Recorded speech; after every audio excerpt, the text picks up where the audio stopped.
ভূপতিনগর থানার অর্জুননগরে দুই তৃণমূল নেতাকে গ্রেফতার করার পর গ্রামবাসীদের হাতে আক্রান্ত হলেন এনআইএর প্রতিনিধি দল।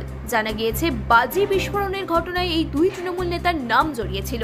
তাদেরকে গ্রেফতার করতে এদিন সকালেই পৌঁছে গিয়েছিল এনআইএর প্রতিনিধি দল। দুই তৃণমূল নেতাকে গ্রেফতার করার পরেই তাদেরকে ঘিরে ধরে স্থানীয় গ্রামবাসীরা। ইট বৃষ্টিও করেন এনআইএর প্রতিনিধি দল ও সিআরপিএফ কেন্দ্রীয় জওয়ানদের ওপর। অন্যদিকে এনআইএর ওপর আক্রমণ হওয়ার ঘটনা নিয়ে সরব হলেন রাজ্যের মুখ্যমন্ত্রী মমতা বন্দ্যোপাধ্যায়। শনিবার রায়গঞ্জ থেকে দক্ষিণ দিনাজপুর জেলার তৃণমূল প্রার্থী নির্বাচনী সভায় যোগ দিতে যাওয়ার আগেই সাংবাদিকদের এক প্রশ্নের উত্তরে মুখ্যমন্ত্রী জানান, এনআইএ ভূপতিনগরে না জানিয়ে গিয়েছিল, বিষয়টি খতিয়ে দেখা হচ্ছে। ওরা কেন মধ্যরাত্রে পুলিশকে না জানিয়ে যাচ্ছে? নিয়ম হচ্ছে পুলিশকে, লোকাল পুলিশকে জানিয়ে যাওয়া।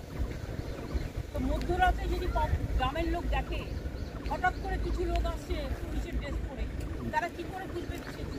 আর ইলেকশনের আগে কেন অ্যারেস্ট করবে? যদি সবাইকে অ্যারেস্ট করে, বিজেপি কি মনে করে সব বুথ এজেন্টকে অ্যারেস্ট করবে? সব ভোট ম্যানেজারদের অ্যারেস্ট করবে? পরে ভোটে জিতবে?